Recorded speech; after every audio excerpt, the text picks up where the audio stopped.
Hey, welcome to All the Fanfare. My name's Eric Pierce. This week I'm joined by my friend Sheila Moeschen. You may remember her. She came on a few months ago talking about hacks, which we both love. And I'd encourage you to go listen to that show, that podcast episode, if you do like the show too. Even if you've never watched it, you should listen to the episode because we delve into all kinds of good stuff. Sheila is joining me this week. This week's going to be a bit of a non-standard episode. Usually we talk all pop culture all the time here.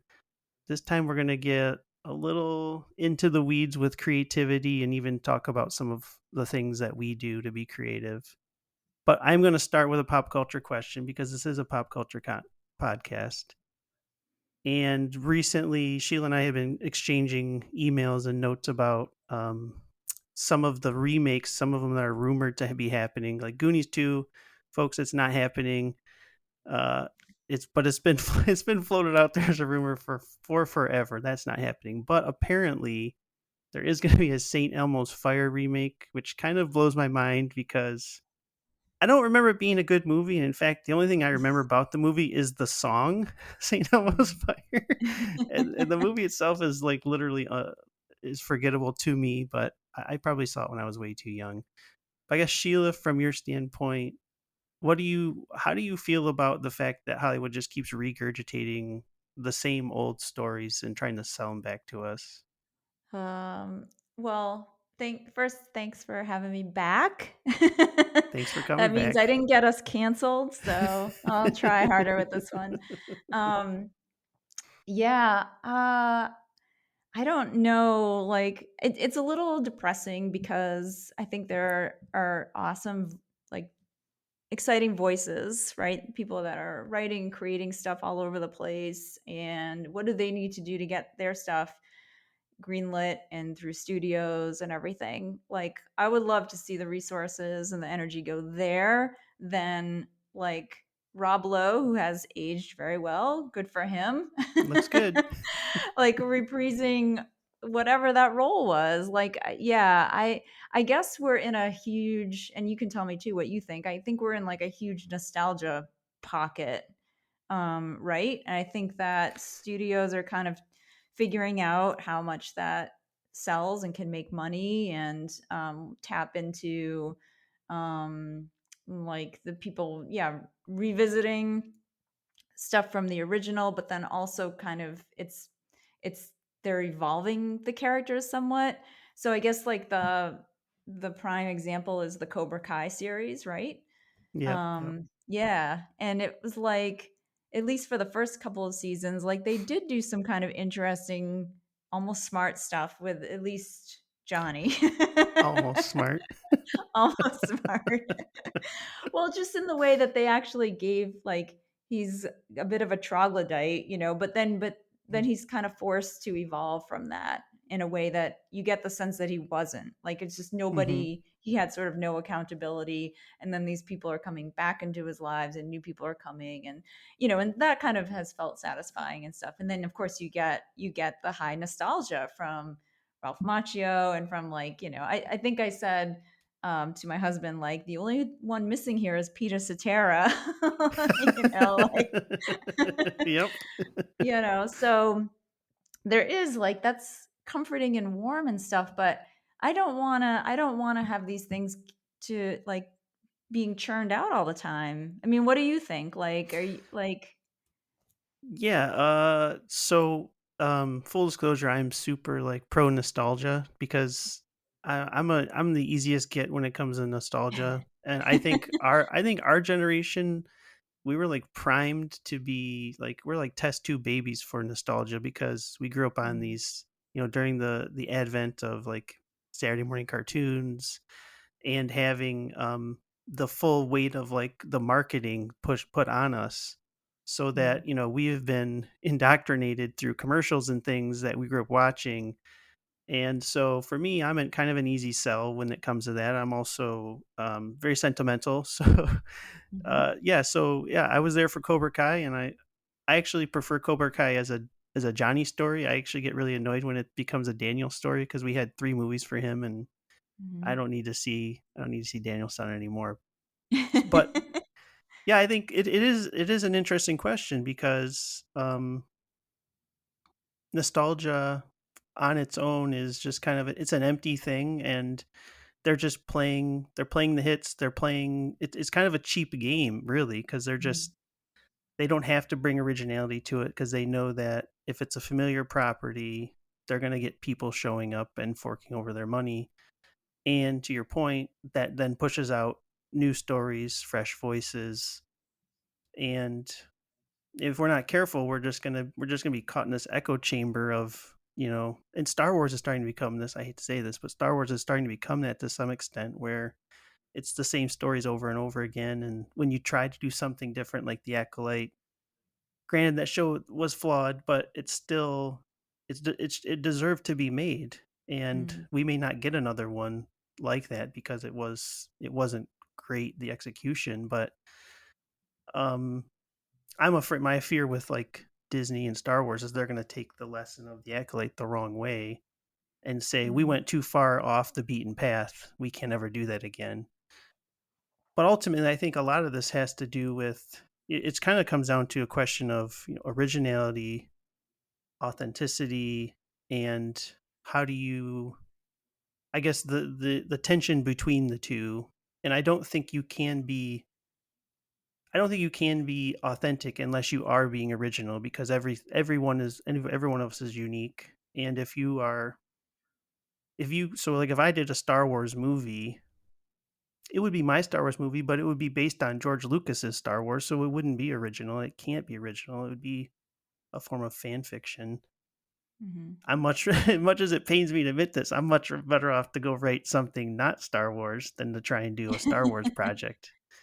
mhm, But because I think, um, yeah, I think a lot of creativity comes from tapping into the individual, and originality is going to kind of flow out of that, I guess. mhm, Um, so I guess that's kind of a good segue. The creativity, authenticity. Um, when you are when you're writing, what are your touchstones? Like when you are creating something, a piece of writing, how do you ensure that you are being authentic to who you are versus maybe who you think your audience wants you to be? mm. That's a good question. I don't know if I've like cracked that code, honestly. um, I think it's like I think I do know when I'm putting stuff down that is like will get will sort of speak to maybe a specific kind of reader I have in mind, and that's not it's like there's parts of it that's really kind of feels like authentic and original, but it's not 100%, like Right. like a combination. And I think that like the people who are working at a super high level, it's like 95% like real authentic. Yeah. Yeah. And I think that it just takes a lot of time to like just keep developing, um not just like your kind of your attitude, your mindset, of what you're expressing. But I think it takes like I've found that it takes just a lot of courage, because I feel like for me specifically, I know I have a combination of like people pleasing, and of course like I want an audience to be happy with what it is I'm giving them to a certain degree. Hmm. And so it's like you kind of just have to like you have to actually kind of fight those things down a little bit and kind of keep checking into being like, is this true? Is this how like I would really say this? Like I think it was Kurt Vonnegut who said like write like you talk, like write like you Hmm. sound like yourself. If you don't use like a lot of $10 words when you're in conversation with your friends, like don't put them in your story or in your paper. Hmm. Um and I actually learned this, like this was actually really revealed really like starkly to me when I did a stand up class in the spring. And I had never done any stand up comedy before. I'd done like improv stuff and some sketch stuff, and so, but I wanted to try it and have this experience and stuff. And so I found myself starting to sort of talk in the way that I might write something, and it didn't feel like natural really, or it Mm-hmm. didn't feel that sort of yeah, like a little more organic. So I had to kind of keep like going and saying like, would I really use this word? And I would say, okay, like yeah, I would. Well, then I need to make everything else around it sound like myself, Mm-hmm. kind of Mm-hmm. thing. So that's like a really good exercise, I think, for any artist of any kind to do anything that's like either like a stand up or an improv class or like anything like that, because you're forced like very quickly to kind of like rely on nothing and nobody but yourself, like in the moment, at least primarily. Mm-hmm. And then you sort of start to kind of work and cultivate and everything. And I also heard Seth Meyers talked about this in an interview, because he has done stand up, but he's not like a traditional stand up comic, right? But he said it's the hardest art form because he's like, it's very rehearsed and very like cultivated, but it has to sound like you have just had this thought 6 seconds ago and like here it is. Mm-hmm. And if you've ever watched any of your favorite performers, that's exactly how it feels. You Yep. think like, oh, they're like this, like if I had dinner with them. And guess what? Like they're not exactly.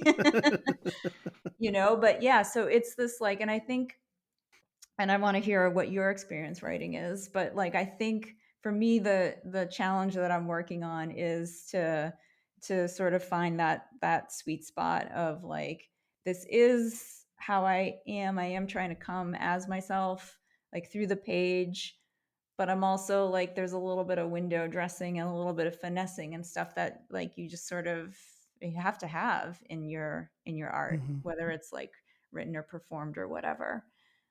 So yeah. What about you? Or do you find the same, trying to navigate the same channels? Yeah. Yeah. So I think what you were saying about you're really talking about finding earlier on. You were really talking about finding your voice, and I think a lot of writing is really discovering what your voice is. And to your point, I think it's really about becoming comfortable with you actually using your real voice and saying the things you would really say, and maybe a little are more artfully. Like, I'm always way more articulate on a page than I am in real life, because you can take out all the flubs and stuff, of which I have many. But I think there's for me, I think the process of writing, and I started writing a long time ago.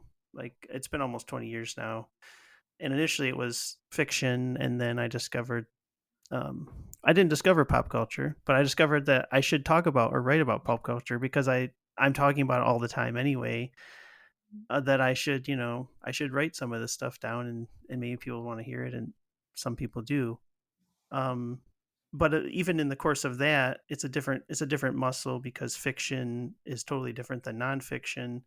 And while I was comfortable with word usage and flow and a lot of the kind of mechanics of it, when I switched to nonfiction, it was learning to kind of channel um, my inner voice, the way I think, the way I articulate the world, or the way I see it.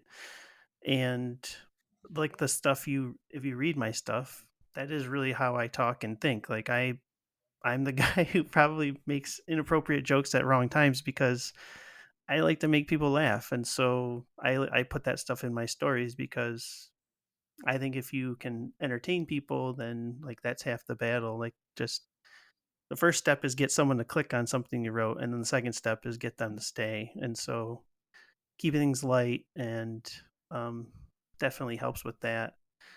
Um, so that's been my, I guess that's, and I'd say too, it's an ongoing journey, because I feel comfortable with where I am now as a writer. I still feel like I can do more, I can do better. And it's one of those things where you have to do the reps. You have to write and write and write, and then you get better. And like there'll be something I wrote like today that I'm super proud of, and if I look at it in 2 years, I'm like, ah, like this is flabby. I could have done better. Like that joke sucks. It's an ongoing process, I think. And for me, because I only write, it's really the only way I have to stretch these muscles. But you kind of have. I've joked with you before. I called you a triple threat because you write, you do photography, you do stand up.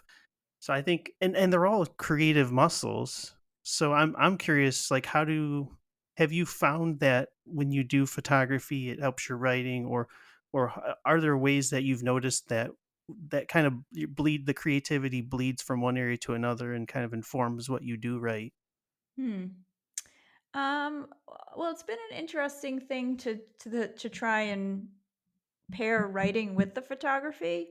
So for like a long time, it was mostly kind of like I would just share something on social media, and then it kind of just then it evolved a little bit more, and I found that I want to joke about the photos, even though I love them. Like I'm really like I feel like very reverent. I mean, and they're not like National Geographic winning photos or anything They're like very that. nice. Don't sell yourself short. They're very nice photos. I love your photos. They're very beautiful. Well, thank you. I mean, appreciate that. Honestly, I do. And there are photographers that are working at such a high caliber that I look up to and admire and stuff. So I mean, I'm not anywhere in leagues with that, but I enjoy what I am able to do, and I enjoy it a lot. And but then I always like it's like what you said of like I'm finally learning to just show up as Hmm. myself and not for a long time. I think I tried to kind of compartmentalize aspects. I came out of like an academic background, and that's like a very distinct voice and a persona and a style of writing and being that is much different than if you're writing about hacks or something like that, right? So now I'm really understanding like everybody's superpower is completely themselves, their uniqueness, their fears, their anxieties, the things they love and get excited about. And so the more that you are able to show up and put yourself in that space, the richer that your work becomes. Hmm. I used to kind of feel like, like I sort of can't like say something funny about like a photo of like a reflection on a lake or something. And then I realized like that's not really who I am. Like I am the person who finds sort of like the quirky thing or the absurd thing, or I want to make you look at it in an absurd way so that you're Hmm. like, oh, that's nice. And then it's like, oh wait, she just made a joke about it's a serial killer's cabin, like listed on Airbnb or something like that. I don't know. So that's where when I do that, like it feels good, and I like that, and I'm learning to like just sort of roll more with that. And when it feels right, sometimes I do feel like like I just want to sort of let this photo be kind of thing, but more often than not, I use it almost as another kind of creative prompt. Like Hmm. for a while, Eric knows I was when I was sharing sort of photos just at the end of my post, I started this ridiculous story between these two Russian spies. It's kind of like from Boris and Boris and Natasha. Natasha. Yes, I grew up with, squirrel and moose and all of that. So it's like a little bit, but it was just one of those things that it just, whatever it was about the photo, it was a bench. I take a lot of bench photos, and it just inspired it. So I went with it. And Eric, along with many others, have been clamoring for the return. I'm joking about the many others. It's just Eric, but he's powerful. So yeah, I haven't revisited them, but I might. I will, and I will try to. But yeah, so things like that. Like I made a little. It was like a little story within the photos and stuff like that. So yeah, so that was actually it was a cool learning thing because I thought when I was trying to sort of make them like this, photo of this thing, I was like, that's really not me. I'm a Hmm. little goofier. So I'm letting that come in. Um, but I will say photography is an awesome practice for being like just for noticing. So you don't have to Hmm. like be good at it or anything. I mean, we all have cameras in our pockets, and whenever I upgrade my phone, I joke that like I have a new camera with a phone in it, cuz really the camera is the sweet spot for me. But so like, and I mean, I have nephews, they're 7 and 10, and they take, pictures and stuff like that. So it's not about skill, but you start to notice what you notice. Hmm. And it's awesome. If you're out someplace and with the goal of like, I'm gonna take some photos, I'm telling you, like, it's like a mental health thing because, like, for however long I'm out, I'm not thinking of the news. I'm not thinking of, emails I haven't responded to. I'm not thinking about work I haven't done. Like, I'm just noticing things. And I think Hmm. that any creator, I think you have to be a really good observer and noticer, if that's a word. Um, because that really informs like your tastes, your styles, like Hmm. what you're interested in. Because the job that you're doing as an artist, I think, is telling everybody, look at this, not look at me, but like look at this cool thing. So like before we started recording this conversation, Eric and I were talking about the Penguin show, which is a show that we're both devoted to. So it needs to run for 10 seasons. It cannot be ruined in any way. HBO, if you're listening, and I know you are, but the end credits of The Penguin have this very cool, like, comic-y art style, but it's very different than any kind of like DC or Marvel comic style. It's like, and there's like a lot of these references to the show. It's exquisite. So but we were both geeking out on it, and that's like the cool thing about getting to do art and make art is like you're noticing that kind of thing, and then you're telling everybody like look at this thing and like let's talk about this thing. So yeah, so I would say like again, everyone should like kind of take up some kind of like visual thing like that and Hmm. do it. And it doesn't have to be like photography. You could just say like I'm going to go out on a walk and I'm just going to record like 3 things I noticed in a notebook or in your phone. It gets you in that mindset of noticing. And I think the more that you notice, the more inspiration and material and all of that kind of stuff you'll have to draw on. Do you have stuff Yeah. like that, Yeah. Eric, that Absolutely. you yeah.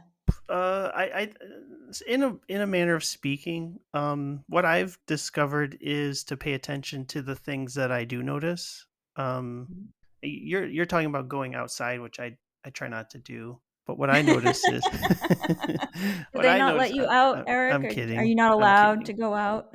No, Do you have an I electric get fence? I get like 30 minutes of yard time. They Oh, let me sweet. out. Okay. Well, 30 Yeah. is good. You and Yeah. Andy Dufresne. So there you go. Exactly. Yep. We're chiseling our way through the walls. Um, yeah. So what I've noticed is to pay attention to the things that I do notice. So if I am watching something and something tickles my brain as being interesting or different or something, uh, part of my journey as a writer has been to pay attention to those because like that's kind of it's almost like a pre-form of curiosity because there's something there that just it's if you just let it go, it'll go and you won't miss it. But if you come back to it and you spend time thinking about why is this interesting, like what is it that triggered my interest, and to kind of delve into that and explore it, like um a lot of my best work has come from delving into those kinds of like why am I interested in this, like what is it about this that intrigues me that I'm going to spend 5 hours writing a story about it. um and I've discovered that a lot of times, like I said, a lot of times when I actually take the time to do that, I surprise myself. Like I'm not the first person who said this, but this is totally true. Like I write to find out what I think about something because my thoughts are not, they don't come formed at all. Like I just I discover what I think about something when I spend time thinking about it. And Mm. the process of writing for me is really a process of discovering what I believe about something. And sometimes it's surprising. Sometimes I'll sit down to write something. Case in point, I'm actually struggling with this article right now. I'm writing an article that came out of a joke I made on Substack about how I think Jumanji is the best movie that The Rock has done because it leans into the inherent satire of The Rock, that he's this enormous man, and it's the only movie where he like kind of makes fun of the fact that he's this enormous man and he's kind of silly. And I Mm, do believe that that's his best movie. And granted, it's a comedy. It's not like it's not like an amazing movie, but it's a good movie. It's entertaining.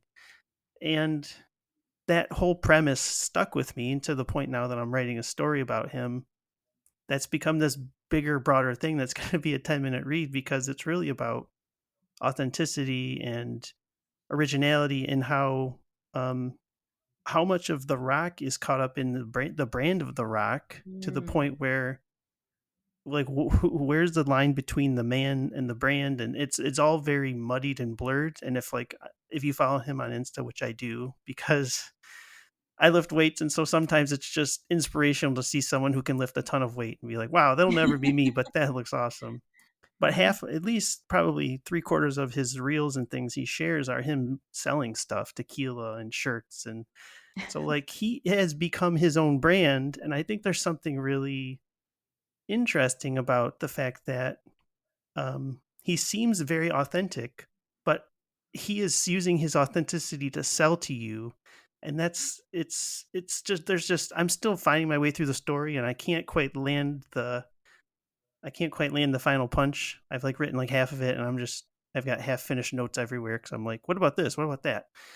mm, Um, but I think there is something interesting about him as an actor, him as a brand, him as a person, and how it all kind of ties together. And that's kind of what I'm exploring right now. But it all came from a joke I made that itself came from when I watched the movie, when I watched Jumanji, and I had this idea like why is he so good in this movie? And it's like, well, it's because he's making fun of himself. Like he's checking out mm. his own biceps and being amazed by them like the rest of us would be. And then that just has become this whole like month-long thing where I'm watching old clips of him wrestling on WWF when he had like long hair and stuff because Mm, like that's where his origin story starts. So it's uh it's an interesting life, I guess, to be creative, you and just to follow your instincts. And I think part of writing for a long time is learning. It's kind of learning to trust yourself. Like you've done it enough, you know that you can land the plane, and that you know that this kind of churn that I'm at, this it's indecision, and it's there's a point where I was writing on it this weekend, and I'm like, what am I doing? I should just go write about Star Wars. It's so much easier. Like I could do that in my sleep. This is hard. This is really hard to write. And why is it so mhm, hard? And it's even taking the step back to say, well, why is this so hard? And what is it that I think about this man that's making it hard? And so that's a very roundabout answer, but I think it just um, it kind of goes back to, I guess, learning to trust yourself, learning to trust whatever your process is. Like, I think a lot of being creative is developing those muscles, developing your voice, and then just doing it, just showing up and doing it again and again and again, and trusting that it's worked every other time. It's going to work this time too. mhm. So that I guess that's been. I don't even remember. I don't even remember your original question, but I'm going to say I answered it at this point. Uh, Well, yeah, I mean, talking about like what noticing what you notice yeah. and then Yes. what you give attention to. So, like, you felt strongly enough to follow your rock hypotheses or Yeah. interests, like through some rabbit holes. And now you're in the middle of it and then trying to sort of make some kind of um, coherent like thoughts about it, basically. Yeah. But it was strong enough for you that you were like, I'm gonna tug on the thread.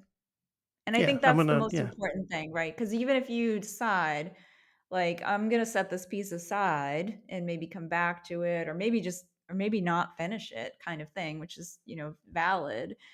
it was initially strong enough to pull the thread. And I think that's something too that separates out people who are like committed to make, I'll just say like makers, so it's not like necessarily commercial or whatever, but just Hmm. like are the people that are, yeah, willing to like to just keep pulling the thread, even if they just wind up with a pile of yarn and not and actually anything. Yeah. But even just doing that has given you something. So even just doing that, you've formulated new thoughts, you've watched new material, right? So like now you could probably write something about the rocks, the rocks origins. You probably could write I some mean, things yeah. about that if you wanted to, So Yeah. it's all valuable is what I'm saying, right? I think Yeah. sometimes we are getting caught up, or I get caught up, I think, in a little bit like, and I wrote this to you, like, how do you know what to make? Like, how do you know what to spend the time on and what to Yeah. chase? Yep. Because you do get to a point where you're kind of like, you might have a deadline. You and I both have self imposed deadlines. We publish Hmm. weekly, so you publish more. So like there's that factor. There are other like external factors, constraints. So then you do have to make some decisions. What am I going to chase? And then for me, what trips me up is I like, how do I know it's the right thing? And when I say that, I immediately know that I'm thinking about trying to please audience, when instead I Hmm. should be thinking about what it is that I feel like is sticky to me. So the rock felt sticky to you and you went after it, which I think is awesome, regardless of how Well, it, pans how about out. you? We'll let you. Yeah, we'll see once you read the piece. If I am going to finish it, but yeah, I think you're totally right. I think there's there's there's pain in the process. Like if you're being honest about the work you're doing, like it's and if you're doing work that isn't like I don't know. I don't know what's a good example, but some things seem to me like they'd be easier to write than others. And if you're doing like a deep dive and you're really like being human about it, then there are going to be times where you question like, what am I do? How am I spending my life? Because at this point, like I spend a lot of my free time writing, and sometimes it's like, well, does this really matter? Is this really important? Like, why does my opinion about the rock matter? Why should it matter? Like why would anybody want to read this? And you can easily get caught up in those thoughts and then use that to suppress yourself and to never write again, honestly, or even just to talk your way out of writing what's really difficult in the moment and go to something that's a lot easier.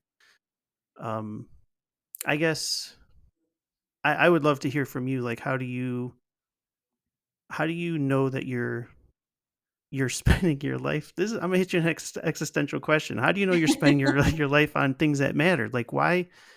This is something I struggle with, um, as someone who writes about pop culture. Like it's not.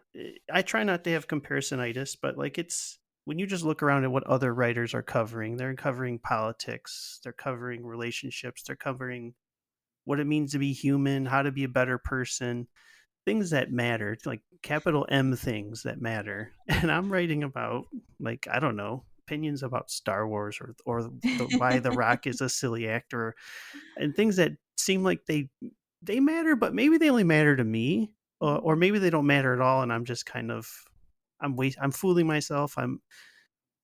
I get enjoyment out of it, but like, is this really important? Is this a good use of my time, my life? Should I if I am a if I'm a decent writer, should I be using my talents on things that are more important? Especially like Mm, you think about thing that's been weighing on me is like this is an election year. I don't talk about politics at all, but should I be? Because it's a lot more important than pop culture. I just love to know what you think about because you read about this stuff too. Like how do you balance things that seem frivolous, like a movie that came out 40 years ago or a TV show that we're enjoying now versus, what's going on in the world.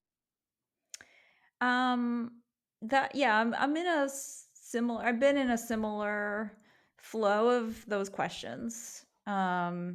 And yeah, and it's felt really bad to be in, in that place of of like, right, I should be writing about like feminism or something like that, right? Mhm. And so what's helped me is looking at a bunch of these different people, artists that I admire, and realizing that like whatever they are doing is valid because like they're doing it. And Mhm. that's like sort of the only criteria.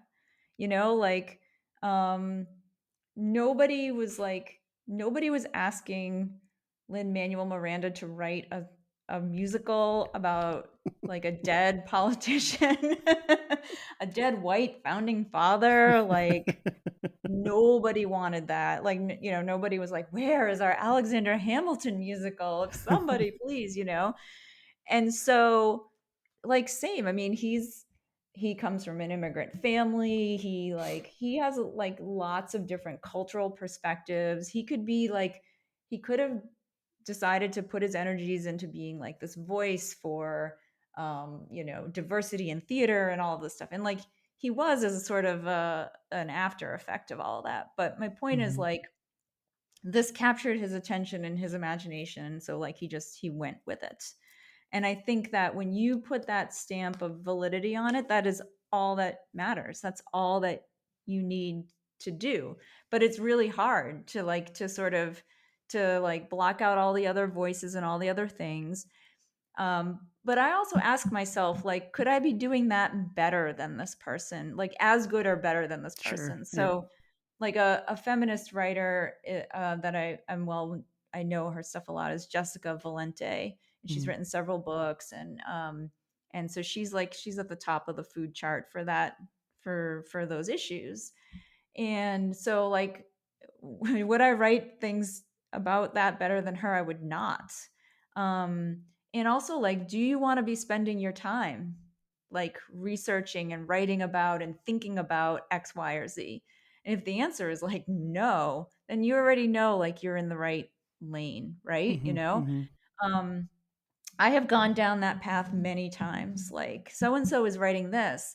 I really want to be like them. I really want to have their career, their followers, their life, it seems like. So now I'm going to write about dogs or whatever. And it's like, oh, everybody can smell it a mile away of like how forced it is, how like just not you it is. Yep. And that's why I said like the more that you put yourself in the show, the so much like the stronger the thing is going to be, and the more like you're going to be certain like this is exactly what I need to be talking about.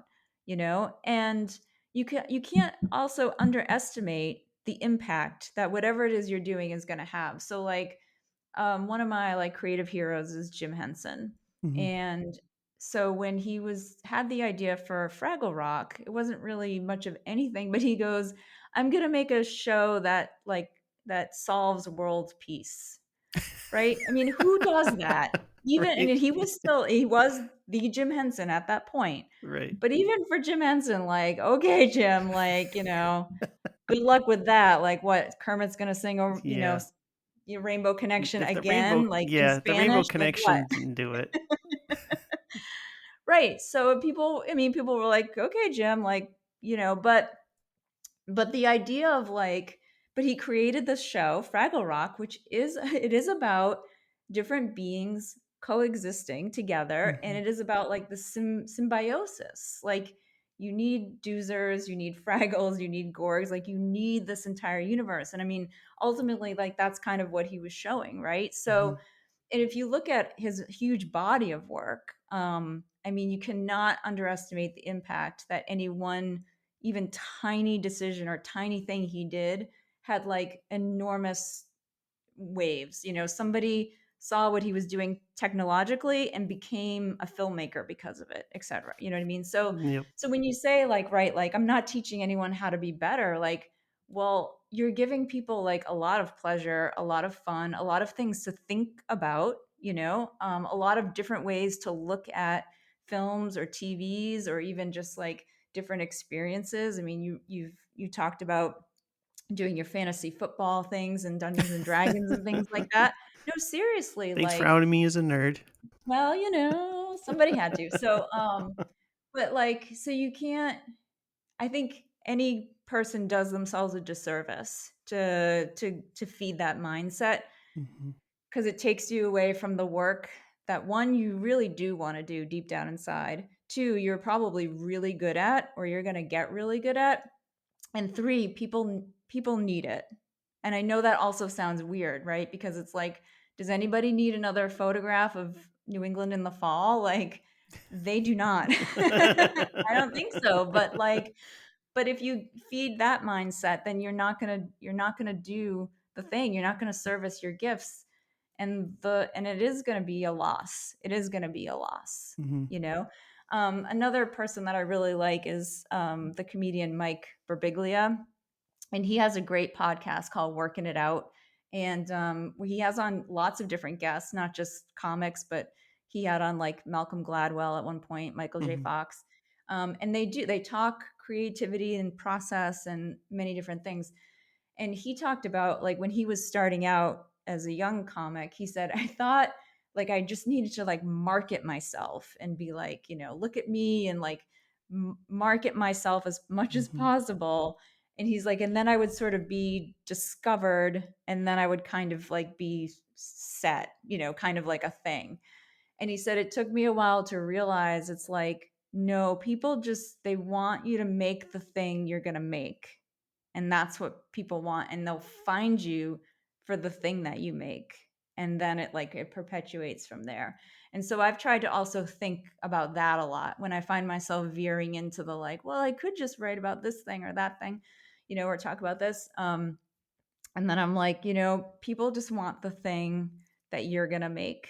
And that has to be enough. And the rest of it is sort of like gravy, or, it snowballs and stuff like that. Yeah. So yeah, it's a lot of like mental, it's a lot of mental gymnastics, I Yep. think. I mean, maybe you think so too, Yeah, I but agree. Yeah, it's hard to get over. I think comparisonitis is natural. Um Especially for something like writing, because there are so many other people that are doing it and maybe doing it better or differently than you. Maybe they have a bigger following than you do, and so it's natural to compare yourself to them and be like, well, what are they doing better than me? Or what should I be doing that I'm not doing? And it's a slippery Mhm, slope, because you could look at someone and be like, you and I are both fans of Chuck Klosterman. I like to mhm, read him. I mhm, could never write like him. He's too much of a mhm, he's a big B brainiac. Like, he's a very smart guy. I can never write like him, but I like to I can learn things from him, and I have learned things from him, and I've put some of it into practice, and that's good. But then I think it's a slippery slope where you go from I I like how he writes, I'm going to learn what I can from him, to I'm going to try and write like him, and mhm, that's always going to be a failure, because he's Chuck Klosterman and I'm Eric Pierce, and we're not the same people. We didn't have the same life experience. Our brains are made differently.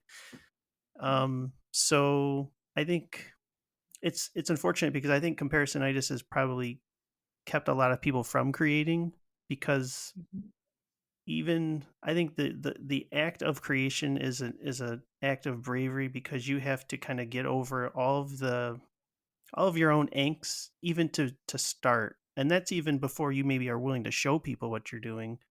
mhm, Just to like get over yourself and actually start creating, it takes a long time, and then even more so once you actually like literally put yourself out there, and if you're being honest with your writing, you're being authentic, like you are sharing, this is who I am, this is what I think about this. It may be something that seems, inconsequential, like the penguin, or something like that, but at the same time you're sharing part of who you are with the world, and that's a scary place to sit if you allow yourself to think about it, which I choose not to like dwell on that, because it could stop you from doing what you're trying to do. um but I think too, for me, you had raised this point, so I'm going to give you the credit to for this before I throw it back to you. But I think one of the things that's helped me and been my north star is always trying to be in touch with the things that I loved as a child, the things that gave me joy as a child, sometimes that's quite literally because I still like haven't been able to get over Star Wars, and that's maybe a problem. But also, it's just kind of like, this is kind of internally, I still feel like the same 12-year-old kid, and I pursue the things that that kid would want to pursue. And I think when I have had questions about how am I spending my time, what should I be doing with my life, to me, I've almost kind of looked back to like what brought me joy as a child, and it's things like video games, Dungeons and Dragons, movies and things like that. And I think that's helped me to, I guess, keep the joy about the work, because sometimes it is work. It is hard, and just doing the work, showing up sometimes is hard, and that's not even getting into the emotional side of like, am I good enough? Is this piece interesting? Is it funny? Like, what are people going to think of me when I write this and it's kind of controversial or whatever? There's a lot going on that, like, I think if you've never tried this, you wouldn't necessarily know. Mhm. But I think for me, like I said, just kind of always looking back to who I was as a kid and trying to just keep that joy alive, um, that has kind of helped keep me on my path, whatever that looks like. But again, this was your point. So I want to throw back to you and just hear about how how have you done that, and how do you channel that in your work? Like, joy? Yeah, or just like your inner child, like I don't I'm Mhm. putting quotes inner child, but like, yeah, Mm. the things that, as you've worked and as you write, the dreams you had as a child, and just kind of that joy for life that kids have because they haven't been worn Mm. down by the realities of life. Like, how do you use that to power your work, and if so, like, what are the things you do? Mm. You mean we get to have fun? I try to have fun doing everything. I'm just kidding. Nobody told me that. I need to go to HR immediately. Um, creative HR, that must be a Oh disaster, my gosh, yes. office.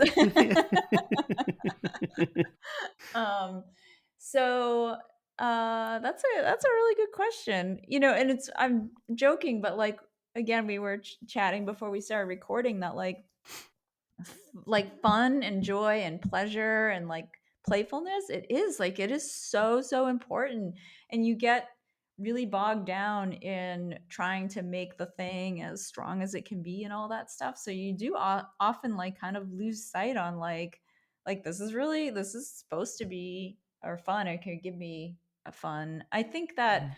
just the humor through line in general is the thing that was something that was ingrained so early on as for me as a kid, and like all the things I gravitated to, like you were saying, TV and movies and stuff were like always, for the most part, like humor based and everything.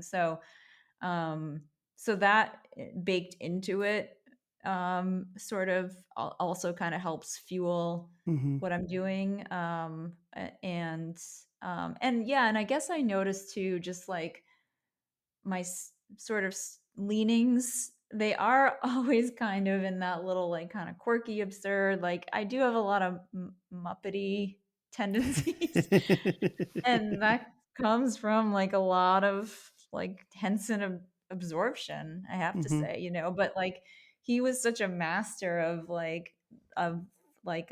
merry chaos and merry mischief. And I learned early on that sort of that like basic comedy principle of the sort of reversal of, reversing the pattern of, like they enter and then all of a sudden they like explode.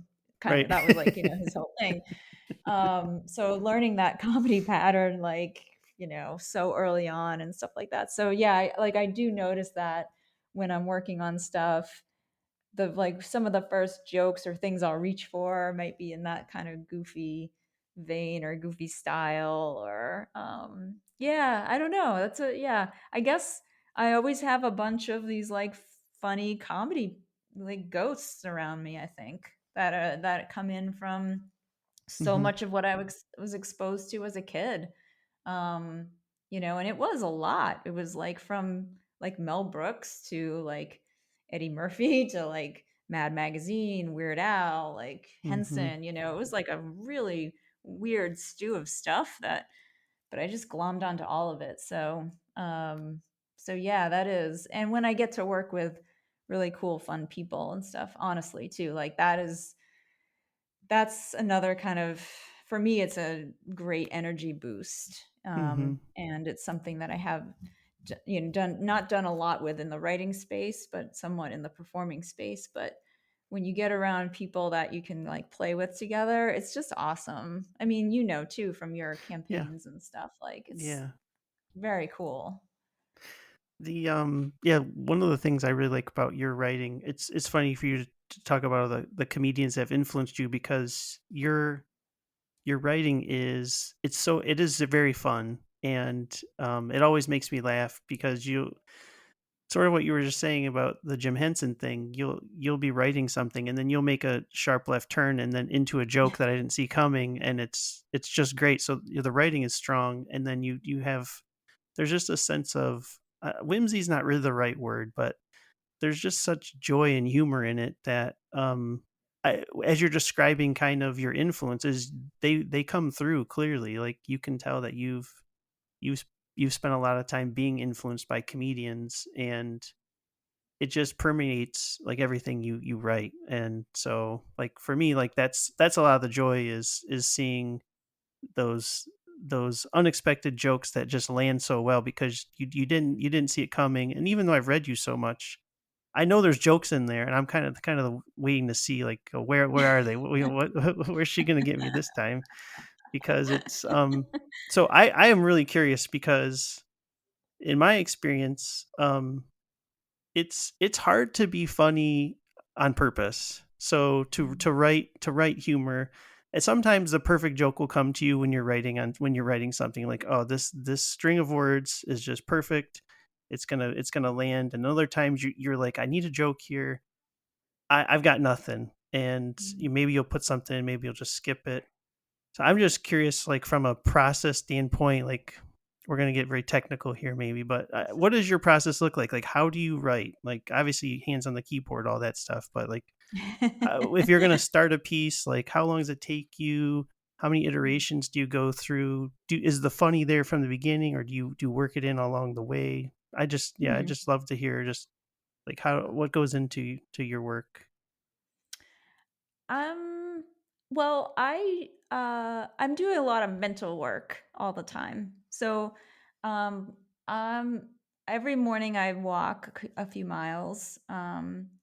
Not 500. Sorry, I just this podcast is sponsored by the Proclaimers. Sorry, everybody. Whatever, they're check cleared. It's fine. Um, so I walk a couple of miles as part of that's my exercise and stuff. And very often I'm like composing while I'm walking. So I use that time. I listen to music, but I'm like always have my eyes open for taking photos. I do tend to take a lot of photos during that stretch. But yeah, but I like, and it's a little, lately I've been a little like, am I having a mental problem? Because like I will wake up and it's going. The Mhm. brain is going, and I'm kind of like, is that really normal? Like, should I be worried? Like, should my husband be worried? Probably yes, yes. But so, and I think honestly, like, I think it's a little bit I'm wired that way. I'm an overthinker. I've got a little bit of like regular, I guess, anxiety probably permutating. So I think it's like all of that. But I do feel like, to your point, because I'm committed to trying to do this work as much as possible in some ways as possible. My sort of channels are like always open, so I'm like always thinking. So I'm thinking a lot when I'm walking, and then I'm kind of composing a lot of times. Sometimes I will take out my phone and write a little bit if it's like, oh, I definitely want to really remember that. And then I also journal, so I do keep I keep a notebook. I guess I would call it more of like a notebook, and then I'll be sort of rough draft writing in that, as well as like if I've noticed things, or if I if I have like a bit or something, I write it in. I don't know what it is, but like I'll write it down. And so then from there, I start to like then I open a document and start to work. So ideally, like I can draft something on like a Monday, um, and have something kind of really, rough, but like it's Mhm. there. And then that's a few hours, and then I like shut it away. And then Tuesday, I'll come back and rework it and like refine it, because typically I publish on Wednesdays. So Mhm.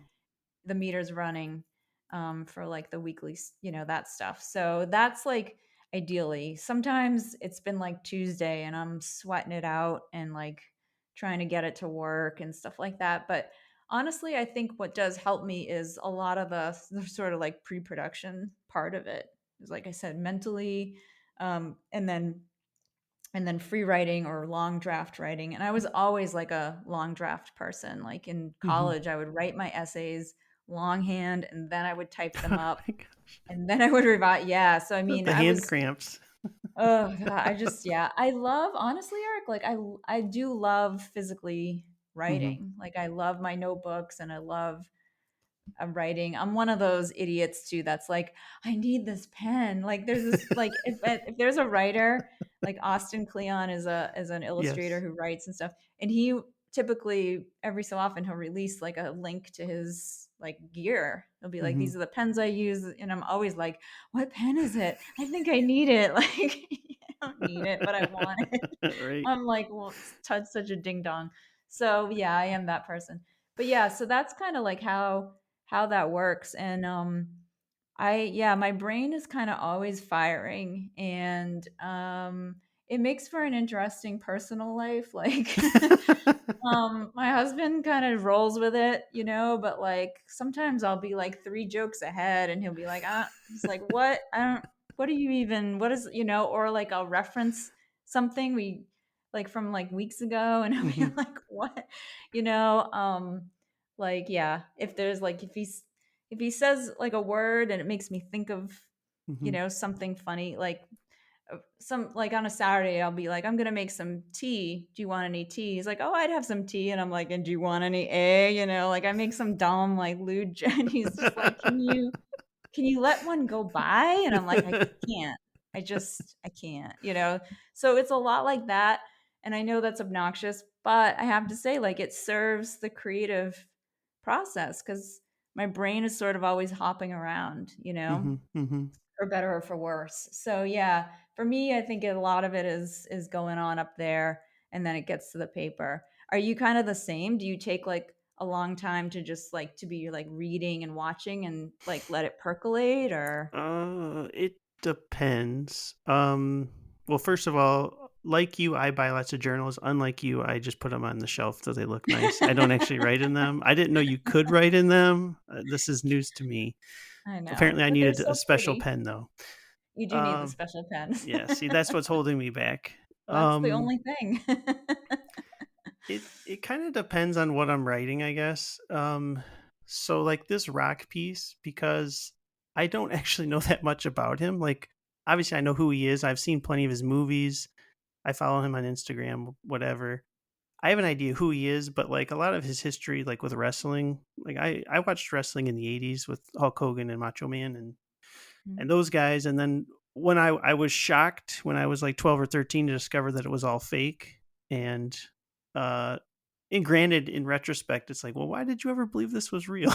But I bought in. I I was did. so I I thought it did. was real. I Okay, did so too. it's Yeah, not I just get it. me. Mm-mm. So then, but I tuned out, and then so when The Rock hit the scene, like I wasn't watching at that time, and so now for me to write this, I've had to go back and I'm watching matches he's done. I'm watching interviews with him. I'm reading stuff because there's this chunk of his life that is a black hole to me. Like I knew he was around. I knew he was going by The Rock. I knew, can you smell what The Rock is cooking? I knew the eyebrow. I knew all that stuff, But for me, it was more like, well, there's this wrestler that's going to be in the Mummy, and like, oh my gosh, that's a terrible idea. And he's not a very good actor, but he's huge. So, okay. I mean, that's kind of cool. Um, so for me, like writing that piece has been a lot of research. Whereas if I write probably at least 80% of the stuff I write, I don't really have to research that much because it's stuff I just know. Like I can write Star Wars without doing any research. When I was doing all the Point Break stuff, like I watched the movie Mhm. several times and then I wrote. I did do a lot of research on that because there was background stuff I was delving into. Um, so I guess I do research stuff if I feel like if there's an obvious gap in my knowledge or something, like I don't know something or I sense something could be more than just kind of a opinion piece. If it can be something bigger, then I'll spend the time researching. Um, and yeah, that can take a long time depending on it's you have to be careful because you can use research as procrastination. Mhm. And probably the best way to combat that is to have a weekly schedule and like, oh, I'm going to release something every week on this day. So whatever research I'm doing, it needs to be, done so that I can write it. Um, but sometimes like, yeah, like I just need to let the piece be what it is. And this, this is going to take me like 2 weeks to write this piece on the rock because like I said earlier, it's complicated and there's a lot of research and I'm still formulating my own opinion on it. So for me it's a bit murky. um Unlike you, I do a lot of I do a lot of writing like at night when I'm laying in bed trying to sleep. That's when my Mm. mind's like, hey, this is a killer sentence, and I'll be like, yeah, I'll be nodding in the dark to myself like that's a great sentence. You're going to remember that in the morning because it's such a great sentence, and then in the morning it's gone and I'm like, well, I believe this word was in it and this word, but like the rest of it's lost to me. um, but more than anything, it's just like laying in bed, trying like getting ready to sleep. A lot of times, that's when my mind is just kind of making connections, and I just try and Mm. retain the spirit of what I that the kind of the revelation I had or whatever. Um, so then when I That's why you sit need down that to write, notebook. that's That's why why I you need the need the notebook. notebook, seriously. Yeah, Exactly. like, get Yeah, it out jot of your things head. down. Yeah. Yeah. Yeah, yeah. I have used the note app on my phone at points when I was out or something. I was like, "Oh, don't you'll forget this if you don't write it down, so I'll jot it down quick." And it does Mhm. help. Um, but then yeah, it's just for me it's weird like the way I write. So when you write, like especially when you write fiction, they just tell you just get it out, like shitty first draft, you just get the whole thing out, and when you're done you go back and revise it. But and that's how I do fiction, but when I do nonfiction, I tend to do it more like this is going to be a really nerdy example that comes out of doing D&D, but do you know how like when a blacksmith like creates a sword, how they kind of fold the metal over and over to make it stronger? Mhm. That's how I write nonfiction. I just keep going over and over and over it again. Even as in my first draft, I'll like go back 3 paragraphs and then tighten it and keep going. And Mhm. it's kind of it's you're not supposed to edit as you write. Like that's what all the pros tell you. Like don't edit as you write. But I do because I don't know. There's something about I love editing. So doing the edit during the actual draft makes me more excited to write. And then Mhm. there will be points where um, the process of doing that will then how there's times where you're writing and you're just off and running because everything is clicking.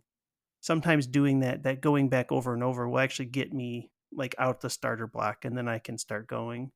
And then if I've Mhm. got a good flow, I don't go back. But a lot of times, in order to get going, I just kind of keep going over and over and just strengthening things.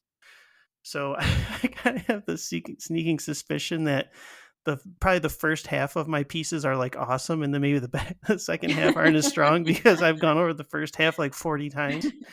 Right, But right.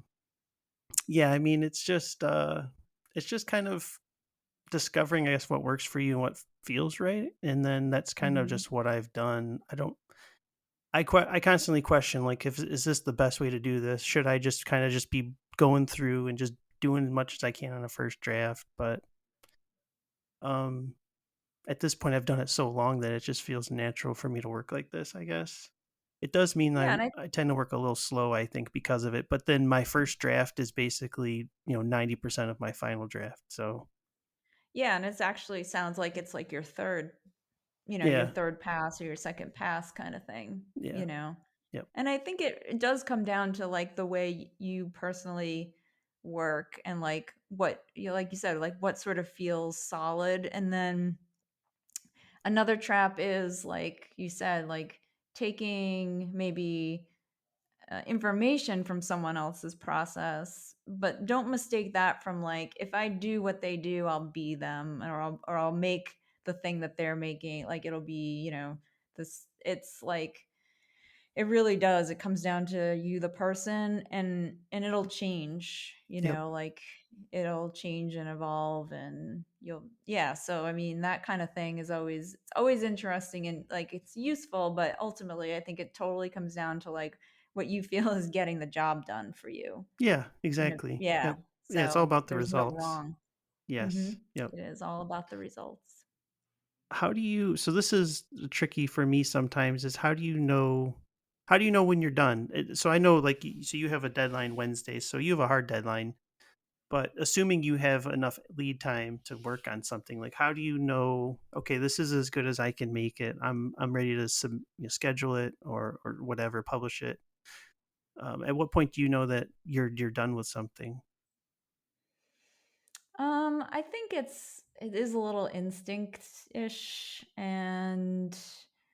um and you have to make peace with letting it go. Like Mhm. um yeah, because the reality is like you said, you can revisit something you wrote 3 years ago and be like, I would either A, write this completely different, I would add this entire section, I would cut this entire section. Like Yep. there's always going to be that. And like unfortunately, most of us are not the Beatles where we get to like go in and remaster and like whatever and stuff.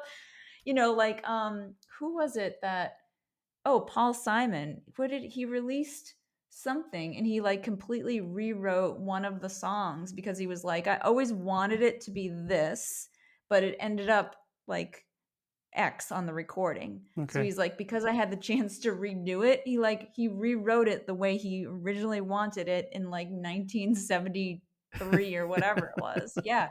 I was like, that is a Paul Simon baller move, Yeah, it is. which I am not, right? So yeah.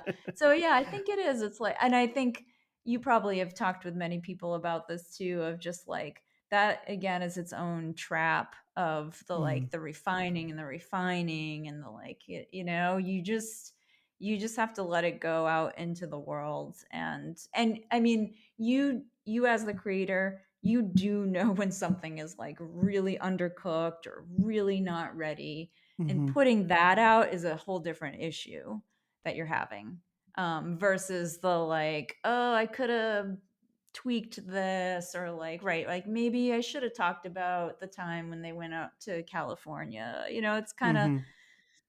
it's one of those things like you've made those decisions and it became what it wanted to be in that moment and like that's what it is. And if you do get to be of the caliber where you are revising your catalog to do something with, like, that's great. Then you have the luxury of, like, explaining, why you cut or why you didn't. But for the most part and you know what? For the most part, I don't think people know. Like, Yes. people unless it is, like, so profoundly undercooked, then they know.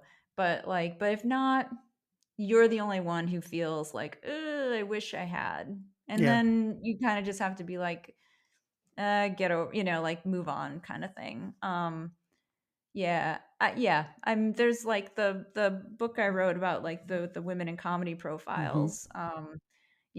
Right. I think like, oh, I maybe I could have mentioned or gone a little bit more into detail on this particular part of this person's career or, and like now, I mean, that came out in 2019 and I'm like, I wish I had a whole other section because there are like Right. so many more cool voices that have, come forward. So all that stuff. Yeah, you just kind of have to like make peace, I think, and let it go. And yeah, you kind of when it's like, okay, this is cooked and I'm just gonna do it. And I think for the most part people are fine with it. Yeah. Yep. I think I definitely think we're more precious about our work than anyone else is. Like if you can get people to read it, like you've accomplished something. And then if they stick around to leave comments and, engage with you, follow you, then, you're doing something right. When you were talking, it made me think of kind of like your next at bat, like, you put a piece out and it's going to be what it is and people are going to respond to it or not. But like at that point, your focus really is shifting to the next piece. And Mhm. for me, like I sometimes think about pieces I wrote as maybe I didn't quite get what I like. I've never written a piece where I was like, yeah, I got everything I wanted out of that. That's 100% like how I envisioned in my mind is what I delivered.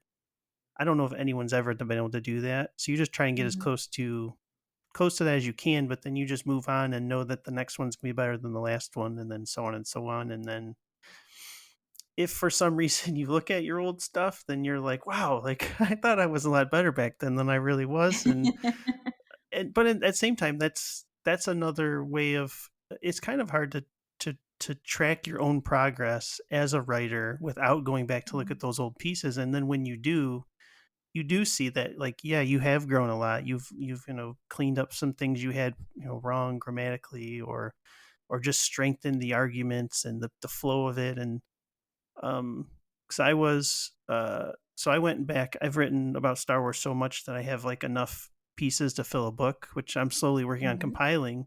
But some of these things I Nice. wrote like 4 years ago, and it's like I need to Mhm. rewrite this completely. Like the original seed of Mhm. the idea is good, but like the execution, there's problems everywhere. And what I'm finding is there's not enough me in the piece. There's like no the voice is wrong. There's not enough humor. Like the stuff I'd put in it today, none of that's Mhm. there. And so it's kind of like to what we were talking about at the beginning. It's kind of putting in that authentic piece that you've developed over time because you've done it long Mhm. enough. Mhm. So, um, I did have a couple other questions for you as we start to wind this down. Do you have any? You and I both write like pop culture articles, and just you cover the. I'm very narrow minded or very narrow scoped in pop culture. You write about a lot of things in which pop culture tends to be a recurring theme, but you write about Mhm. life and things. And so maybe this answer for you is a little different, but I guess I'm just curious, do you have any, are there dream projects? You've done a couple of books. Do you have, kind of something you'd like to work on, showrunner or something like that, that you would love to do at some point, and maybe like a long-term goal? Um, This is so weird. I was like, you ask some question that's like kind of basic, but all of a sudden it's like, um, I mean, I've not allowed myself to think so much about like being in entertainment in that way, but like, yeah, I would be open to, yeah, to work on something in media like that, like to, yeah, work on a show of some kind or be in a writer's room. Hmm. I don't even know Doesn't what a that would writer's be room like, sound like or the most fun place to be? they do now. But if you ask somebody writing in like even the 80s, 90s on some of those shows, I bet, especially women, not so Sure, of course. great. But yeah, like to have been able to be in like a Ted Lasso writing Hmm. room. Like I learned recently that Zach Braff, he wrote or was on in the room for like the second or third episode of Ted Lasso. He Really? contributed. Yeah. Yeah, he was on Mike Birbiglia's podcast. It was a good conversation. So yeah, so like something like that would be amazing to work with a bunch of people where you're like sharing ideas and developing ideas that way, like, Hmm. and it feels nourishing and like and again like fun, or like you're all invested in moving the same thing forward, and like that would be Right. really cool.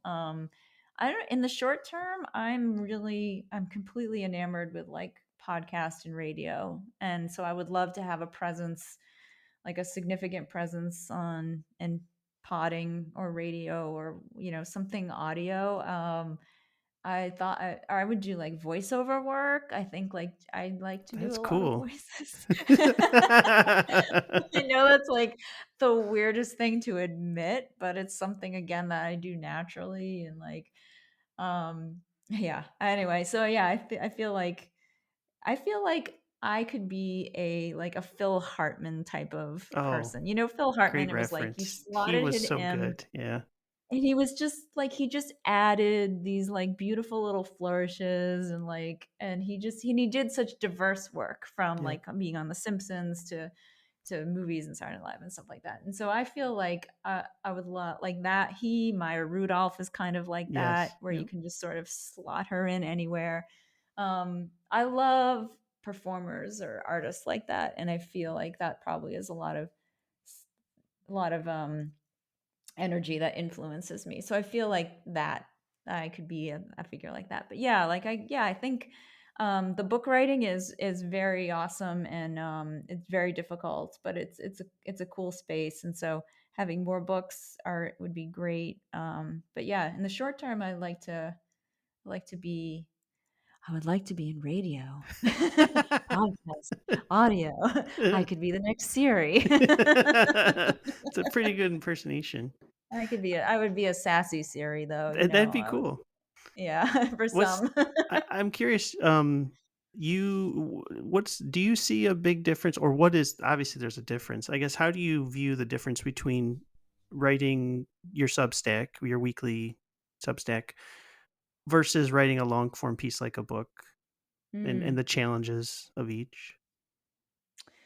There's a lot more like a book is a marathon, and the weekly stuff is a sprint in a sense, or is a well, I'm not a runner, but so that metaphor just disintegrates Speed walk. in my hands. Yeah, exactly. Yeah. But yeah, like, well, you know, from what you're finding out working on fiction, right? It is like there's usually a lot more meat that's going into the book because it is like it's just physically longer. Hmm. And there's more material. And you are thinking like for such a much broader audience. So you're sort of your voice has to I think kind of have an appeal to it, or like your the style, which should be a lot of you, but maybe can't be like sort of the unbridled, you Hmm. know, like maybe somebody like David Sedaris is the exception to Sure. that Yeah. rule, right? But yeah, I think and it can be research too, like depending on what you're working on, there can be a lot of like legwork involved in any kind of book project. Hmm. So yeah, it's a marathon. You have to really like stretch and hydrate and know it's the long haul. And so you have to be pretty dedicated and disciplined and create your schedule and really do stick to it as much as possible. Sometimes like an editor might have you on a schedule, like might be like every 3 weeks I want to see a chapter, or like you know Hmm. I haven't run into that for my projects. It's been longer. It's been like a check-in at like 6 months. I want Hmm. like half the manuscript kind of thing.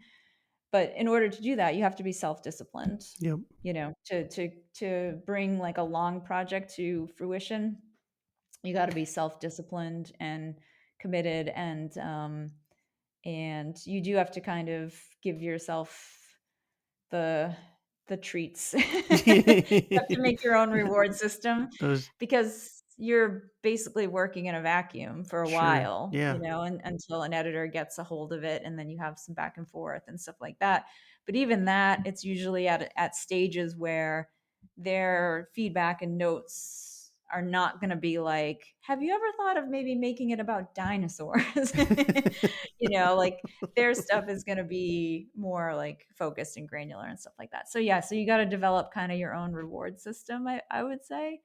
Do you And yeah, I was just gonna say, do you find that, is it in some ways easier to go deeper on a single subject than to come up with something to write about like every single week, a new topic, a fresh approach?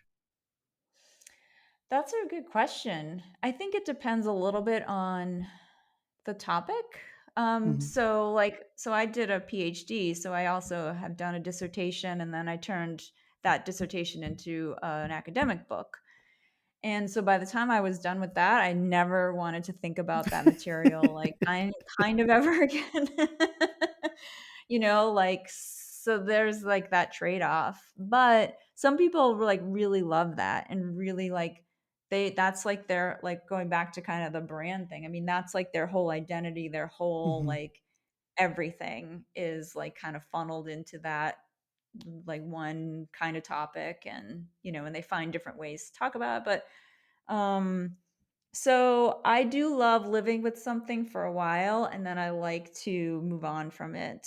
And so I think the weekly thing gives me like a little bit of a taste of both, because I do try and like think deeply about what I'm talking about, and I do some research if I need to as Mhm. well, or like rewatch something or whatever. And so there's a little bit of that, and then I can kind of leave it. So, but it's also like you probably find this too. There's a little bit of fancy footwork, because like you have to you want to have sort of the depth there, but you also have to move a little quicker. So sometimes you can't get to everything, I think Yeah. is what we were talking about before. Like Yeah. some stuff ends on the cutting room floor, which then you could save it and be like, well, when I write a longer thing, so like with your Star Wars project, I mean, I'm sure you probably have like enough for like a multi-volume series. No, I'm seriously. gonna go door to door and sell it like the encyclopedias we used to You have. definitely should. We should bring that back. Yeah. You and the Proclaimers, 500 miles, underwritten. The Proclaimers are getting a lot of There get visibility a on lot of buzz this in this cast. Yeah, podcast. they might Absolutely. want to be sponsors. I'm just saying. Just So, saying. well, So, that's actually, I'm curious, just to, last question. And if it's the Proclaimers, this is totally fine and it's on brand. But is there like a our pop? listeners are gonna hate us. No, But hey, sorry. maybe there may be a Proclaimers super fan out there. I Is hope so. there is there a is there a pop culture property that you would like love, like if you had a magic wand that you would love to work on? Movie, show, a CD, anything? Yeah. Yeah, I well, now it's very clear I would go back in my time machine, and I would be working for the Jim Henson company. Yep. I mean, I would just get coffee if and to start. I would do anything. I would want to empty the felt bin where they scrap all the Muppets. They don't Right. tell you about that, right? They don't tell you that some of the Muppets get scrapped, but you know what happens. And I would take that and I would hoard it and eventually sell it probably. I don't know. Anyway, yeah. No, I would have loved to have been able to work for the Jim Henson company in any Muppet show or Mhm. children's television, or his later stuff. Um, and then yeah, like plenty of comedy stuff. Oh, like getting to work for the Carol Burnett show would have been amazing. Yeah. But even like now, like I would have Parks and Rec, getting to work on Oh, that, yeah. Yep. just because I feel like that was probably a real welcoming kind of, Yeah, they had you that know, vibe. they Yeah. did. And I think Amy Poehler is somebody who's conscious about like fostering, Mhm. good that kind of stuff. Um, yeah, those kinds of things. I would definitely in a heartbeat. What about you? And you can't say Star Wars. I actually wouldn't say Star Wars. So Hmm. I mentioned, no, I'm being serious, 'cause because I posed this to you, I was like, well, what would I say to this? Yeah. And I had mentioned in my last week's high five that I was talking about the South Park guys. They bought Casa Bonita Mm. Mexican Mm. restaurant and they renovated it. And at the end of it, the guy who bought it basically for nostalgic reasons, because it meant a lot to him as a kid, he kind of had this painful revelation where, because he owned it now, like it couldn't mean to him what it used to mean to him. Mm. And so I don't think it would be Star Wars for me. I think, obviously, like, yeah, I would love to have a crack at Star Wars, but I feel like that would almost maybe ruin it for me. Like, I wonder how. I wonder how like J.J. Abrams feels about Star Wars now that he did the sequels. Like, I just feel like once you're inside, like it can't be what it was to you anymore. Hmm. That's a good So point. I think uh, this is. I have two answers. One, one is Deadwood, because Yes. Good I answer. would just sit on set and just listen to Ian McShade cursing and just watching Timothy Oliphant walk around with a gun, and I would just soak it in. Like, I wouldn't have to do anything, but like just to be on that show and just to be like immersed in it, it would be awesome. But I think the other thing is I like Firefly a lot. That was the Mm. show on. It was a Joss Whedon show that was on Fox like 2000, and then was canceled after. Technically, it was canceled after I think 12 episodes, and then we got the last two episodes on disc when it came out. Mhm. Um, I've always liked that universe. I always like when I write fiction, what I'm drawn to is the dialogue. I like good dialogue. I like snappy dialogue. I like dialogue that makes you laugh, and Firefly has all that. So it would be cool to have been involved with the show when it was around, or even like if it came back or something in some form. There's been rumors about it coming back as like an animated show, which would be I would That's take it, interesting. because at this point the cast is it's been 20 years, so they're all in their 50s now or something. So but yeah, that would probably be my pick. Would probably be Firefly. So with a little wince and a little look at Star Wars as I say it, a single tear coming down my cheek. But Well, there are many ways to be like the Star Wars universe is so vast now. Like there are many ways to infiltrate. well, at this point, I just decided that I'm just going to write thinly veiled fan fiction. That it won't be called. It'll be called Wars in the Stars or something. And Galaxy battle. exactly, something really generic. Sounds like those like knockoff toys we used to see in the stores when Yeah. when we were kids. Um, but yeah, I think we covered a lot of ground here, Sheila. I think Mhm. this was a great conversation. I learned a lot, and I think Same. um, it's always I always like talking to people about creativity, like other talking to other writers. I could talk to writers about writing like endlessly, because it's just it's nice to talk to someone who gets it. And then there's also kind of there's the inside baseball element, and then just kind of the just to see the how someone else does what is a very solo activity. Like, no one else can write with you. Like, that's like physically impossible basically.